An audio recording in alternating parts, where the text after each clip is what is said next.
Hello, good morning dear student. Welcome to our channel Gayatri school Sanchore. आज अपन video lecture number 3 के साथ में हैं। अपन पढ़ रहे थे वर्क एनर्जी पावर के बारे में। अपन ने पहले लेक्चर के अंदर केवल वर्क के बारे में बात की थी। दूसरे लेक्चर के अंदर अपन ने एनर्जी और एनर्जी के प्रकार के बारे में, कुछ प्रकारों के बारे में अध्ययन किया था। अपन ने जैसे आज कुछ बचा था उनके बारे में देख लेते हैं। आज अपन पढ़ेंगे विद्युत की ऊर्जा के बारे में। विद्युत ऊर्जा को आगे और पढ़ना है, लेकिन विद्युत ऊर्जा फिर नाभिकीय ऊर्जा और फिर अपन को पढ़ना है यांत्रिक ऊर्जा। अब देखिए अपने पास 3 फील्ड होते हैं, आप जानते हैं। एक होता है गुरुत्वीय क्षेत्र, दूसरा होता है विद्युत क्षेत्र और तीसरा होता है चुंबकीय क्षेत्र।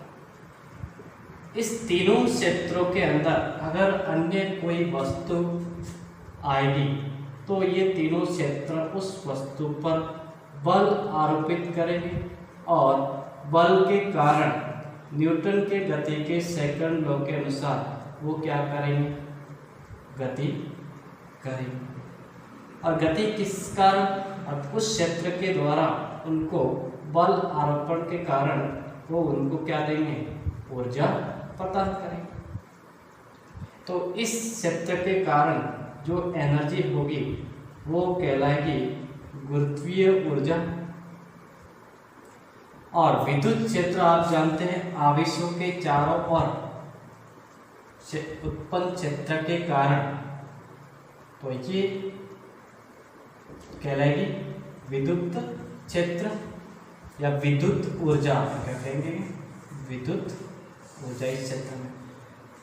और ये चुंबकीय क्षेत्र के अंदर चुंबकीय ऊर्जा होगी। अब इसको तो अपन ने आगे और डिटेल में पढ़ना है। इसमें अपन ऊर्जा संयंत्रों के बारे में बात करेंगे, विद्युत ऊर्जा संयंत्रों के बारे में। बाकी के टॉपिक के बारे में केवल डेफिनेशंस हैं। अब देखें नाभिकीय ऊर्जा।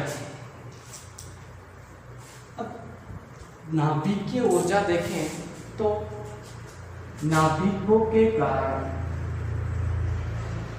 कहेंगे भारी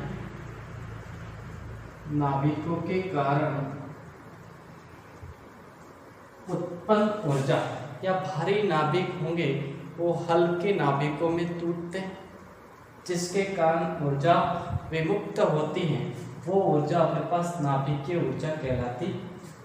नाभिकीय ऊर्जा 2 प्रकार से होती है, एक संलयन और दूसरी होती है विखंडन। नाभिकीय संलयन ऊर्जा होती है जिसमें छोटे छोटे नाभिक मिलकर एक बड़े नाभिक का निर्माण करते हैं और इस निर्माण के फलस्वरूप ऊर्जा मुक्त होती है, जिसे अपन नाभिकीय संलयन ऊर्जा कहते हैं। ये अनियंत्रित अभिक्रिया होती है जो निरंतर चलती रहती है। इस पर अपन कंट्रोल नहीं कर सकते। अब ये नाभिकीय संलयन ऊर्जा का स्रोत देखें तो अपने पास देखें सूर्य। किसका, कि सूर्य के अंदर, ये सूर्य के कोरोना के अंदर जो एनर्जी होती है वो कौन से, नाभिकीय संलयन। अब विखंडन के अंदर देखें, विखंडन जो भारी नाभिक है वो टूटकर हल्के हल्के नाभिकों में बंट जाता है। उस टूटने के कारण, नाभिक टूटने के कारण ऊर्जा विमुक्त होती है, जो नाभिकीय विखंडन अभिक्रिया होती है।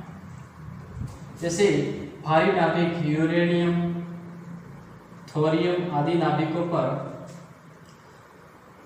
बौछार करवाई जाती है और जिससे नाभिक टूटकर छोटे छोटे नाभिकों में बंट जाता है। अब ये नाभिक है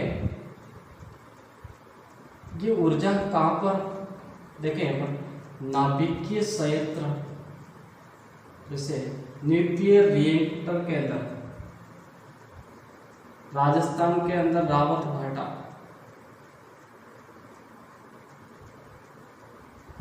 वहां पर ये नाभिकीय। अब ये कैसी है,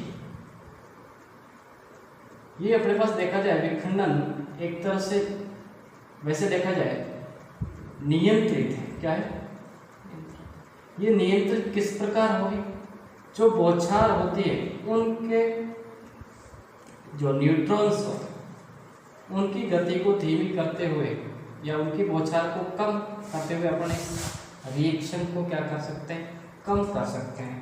और उनको अपन कहते हैं मंदक, जो उनकी गति को कम करता है। क्या मंदक के रूप में अपन ग्रेफाइट की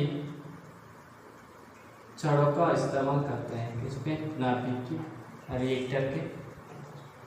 तो ये दो प्रकार की हैं। और अब अपन देखते हैं यांत्रिक ऊर्जा। यांत्रिक ऊर्जा वेरी इंपॉर्टेंट। और ये ना यांत्रिक ऊर्जा देखा जाए ये दो प्रकार से होती है। क्या, दो प्रकार की, या तो यांत्रिक ऊर्जा गतिज ऊर्जा के रूप में होगी या स्थितिज ऊर्जा के रूप में भी हो सकती है। तो यांत्रिक ऊर्जा की कैसे परिभाषित करें,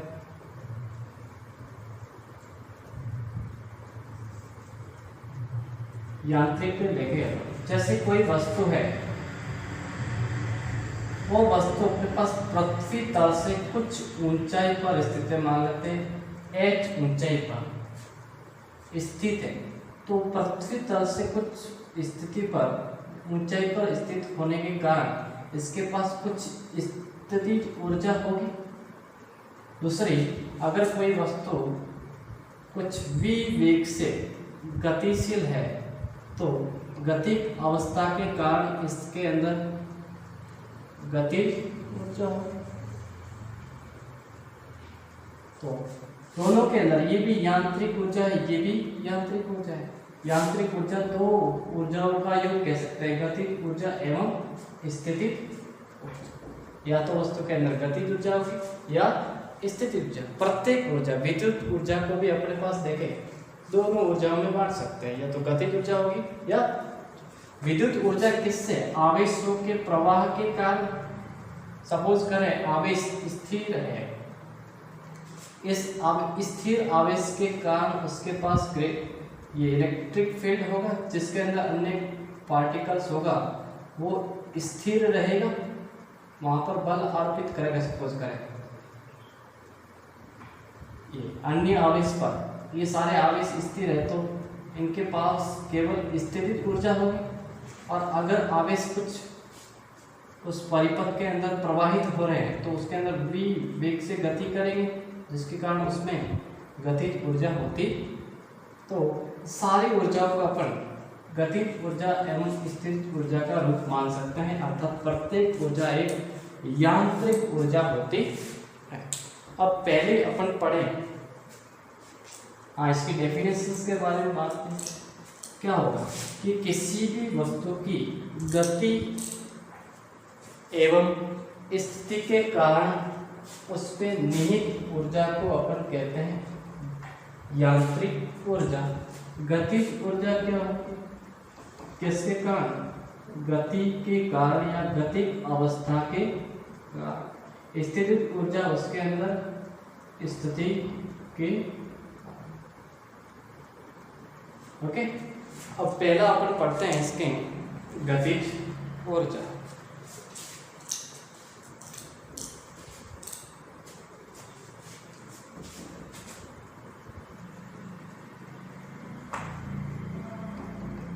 गतिज ऊर्जा को अपन कहते हैं अंग्रेजी में काइनेटिक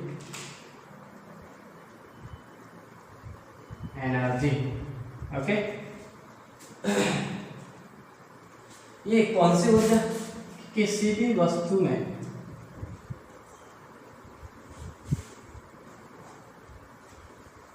गति के कारण निहित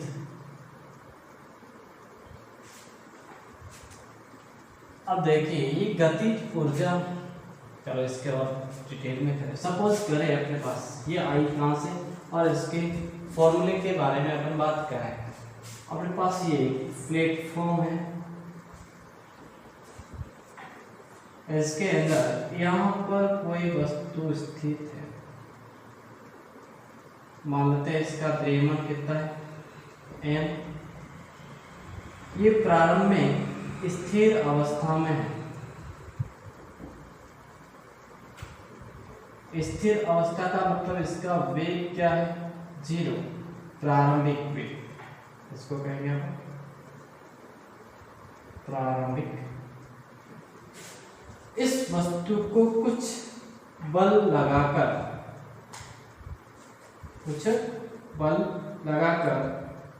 मान लेते हैं ये s दूरी तय करती है, बल लगाकर, बल के कारण वो गति करेगी, s दूरी तय करती है और वस्तु कहाँ आ जाती है यहाँ पर, और s दूरी के पश्चात ये v वेग को ग्रहण करती, उसके पश्चात वो v वेग से गति करती है। उस दौरान देखा जाए तो 9th क्लास के अंदर आपने विस्थापन वेग त्वरण के बारे में सुना होगा कि विस्थापन में परिवर्तन वेग कहलाता है और वेग में परिवर्तन क्या कहलाता है त्वरण कहलाता है। यहाँ पे वेग 0 है और यहाँ पे वेग v, तो वेग में कुछ परिवर्तन होगा समय के साथ में, और वेग में परिवर्तन के कारण मान लेते हैं इसका त्वरण कितना है a। इस a त्वरण से वस्तु के वेग में परिवर्तन हो रहा। अब बल F, यहाँ से अपन देखें कि 9th क्लास के अंदर आपने क्या पढ़ा होगा, गति के समीकरण के बारे में देखा, गति के समीकरण एवं गति के नियम भी देखे कि गति का समीकरण क्या होता है। पहला समीकरण v बराबर अंतिम वेग बराबर प्रारंभिक वेग त्वरण इंटू समय। तीसरा था दूरी ut plus half at square, और तीसरा था v स्क्वायर बराबर u स्क्वायर प्लस 2as। ये तीनों समीकरण एक्चुअल में एक समान त्वरीय गति के लिए लागू होते हैं। एक ऐसा रहना चाहिए कांस्टेंट। दूसरा गति के नियम के अंदर देखें अपन जो बल को परिभाषित करने वाला F बराबर क्या होता है m इंटू a, ठीक।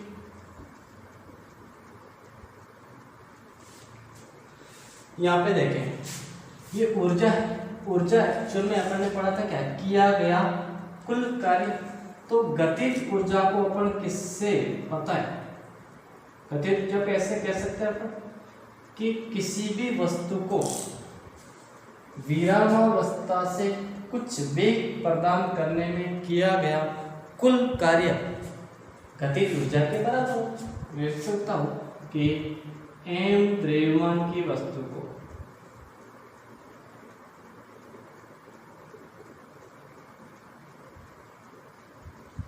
विरामावस्था से v वेग प्रदान करने में किया गया कुल कार्य W, वो क्या कहलाएगा गतिज ऊर्जा। देन गतिज ऊर्जा को अपन काइनेटिक एनर्जी, ये कार्य अर्थात क्या हो जाएगा बल इनटू विस्थापन। ये कितनी दूरी तय कर रहा है s दूरी तय कर, तो काइनेटिक एनर्जी के ई बराबर बल कितना है F और विस्थापन कितना है s। देन काइनेटिक एनर्जी बराबर F बराबर यहाँ से अपन इक्वेशन इसको फर्स्ट माने, फ्रॉम इक्वेशन एंड फर्स्ट ये हो जाएगा MAS। तो ये हो गया अपने पास kinetic energy MAS।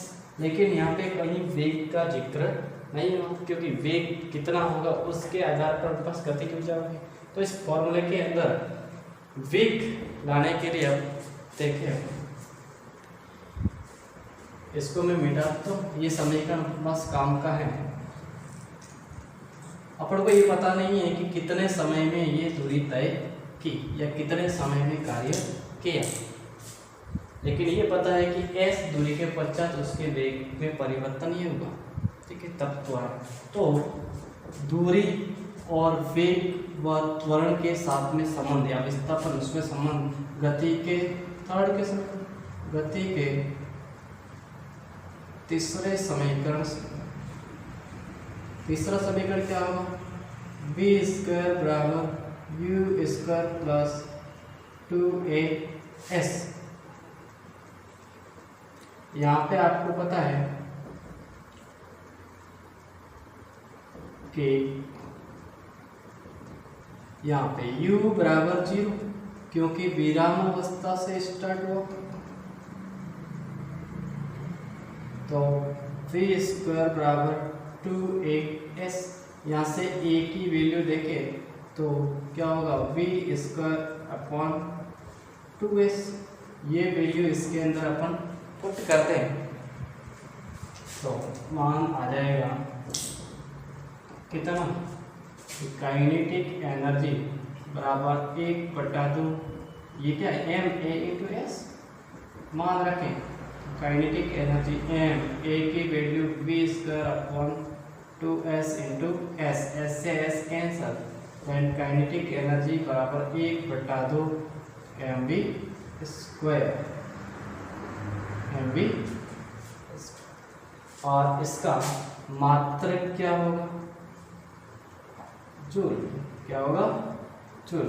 Kinetic energy 1/2 mv square. m क्या है यहाँ पे? जो वस्तु गतिशील है कि गतिशील वस्तु का द्रव्यमान,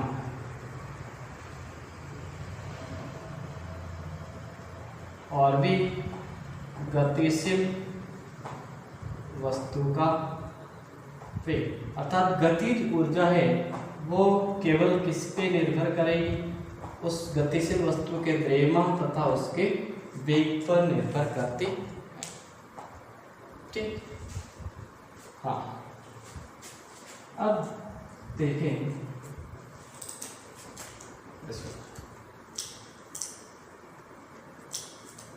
क्या ऐसा पॉसिबल है कि वेग में परिवर्तन, अपन क्या कह रहे हैं कि गतिज ऊर्जा है वो वेग पर निर्भर कर रही है, क्या ऐसा पॉसिबल है कि वेग में परिवर्तन हो लेकिन गतिज ऊर्जा में परिवर्तन ना हो? पॉसिबल है क्या? हाँ पॉसिबल है कि वेग में परिवर्तन हो रहा है लेकिन गतिज ऊर्जा में परिवर्तन नहीं हो रहा। How it is possible? देखिए कि अगर कोई वस्तु, पहले तो समझे वेग कैसी क्वांटिटी है? स्केलर है या वेक्टर? वेक्टर का मीन्स उसके पास मैग्नीट्यूड होगा, दूसरा उसके पास डायरेक्शन होगा, परिमाण व दिशा। यहाँ पे फॉर्मूले में देखें अपने पास क्या है? केवल परिमाण को रखा जाता है, उसके साथ में डायरेक्शन नहीं, क्योंकि गतिज ऊर्जा है वो डायरेक्शन पर निर्भर नहीं करती। लेकिन वेग सरासी है। जैसे कोई वस्तु इस प्रकार गतिशील थी, मान लेते हैं 4 और ये जे के, इसका वेग b बराबर 4 जे के। अब थोड़ी देर आगे जाने के पश्चात हो जाएगा b बराबर 4 i के, तो ये वेग परिवर्तन हुआ, वेग में परिवर्तन, लेकिन काइनेटिक एनर्जी वही रहेगी। अपन क्या रखते हैं? परिमाण रखते हैं। तो वेग में परिवर्तन के होने पर भी गतिज ऊर्जा परिवर्तित नहीं होती है। ये उनके पास कुछ पूछा जाता है कभी कभी।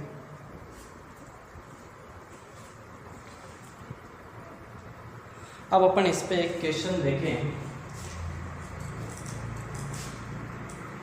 इस पे इम्पोर्टेंट क्वेश्चन और आगे बात करें। मान लेते हैं कोई वस्तु है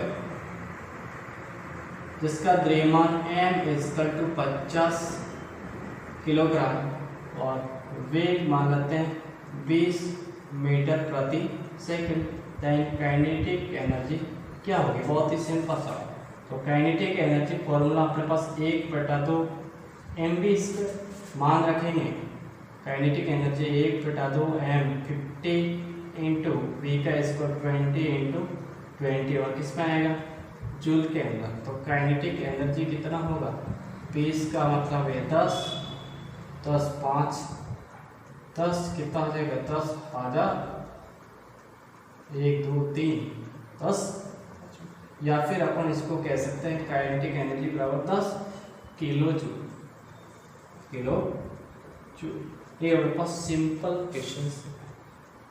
ओके, एक ऐसा क्वेश्चन और करें, जैसे कि काइनेटिक एनर्जी दे रखी है, मान लेते हैं 2500 जूल। कितना, 2500 जूल।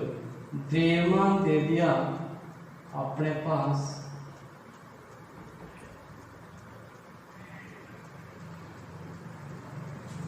द्रव्यमान दे दिया, जैसे कितना माने अपन 100 किलोग्राम। कितना, 100 किलोग्राम। तो बताइए उस वस्तु का वेग क्या होगा, कि किसी वस्तु के अंदर गतिज ऊर्जा 2500 जूल है और m 100 किलोग्राम, तब वेग ज्ञात करते हैं। यहाँ पे कभी कभी ऐसे भी लिखा आता है कि 2.5 किलो जूल एनर्जी है। तो आप जानते हैं काइनेटिक एनर्जी का फॉर्मूला 1/2 mv, इसको रख दीजिए 2500 इंटू 1/2 इंटू 100 इंटू v²। ये कितना हो जाएगा, 25, 5000 डिवाइड बाय 100 बराबर v²। तो v² बराबर कितना हो जाएगा, 50। तो v बराबर 150, या फिर इसका होगा 502 मीटर प्रति सेकंड। ऐसे क्वेश्चन भी अपने पास एग्जाम में पूछे जाते हैं। ठीक है, आज का लेक्चर अपने पास गतिज ऊर्जा पे खत्म हो। कल का लेक्चर अपन पढ़ेंगे स्थिर ऊर्जा के बारे में। चलो, धन्यवाद।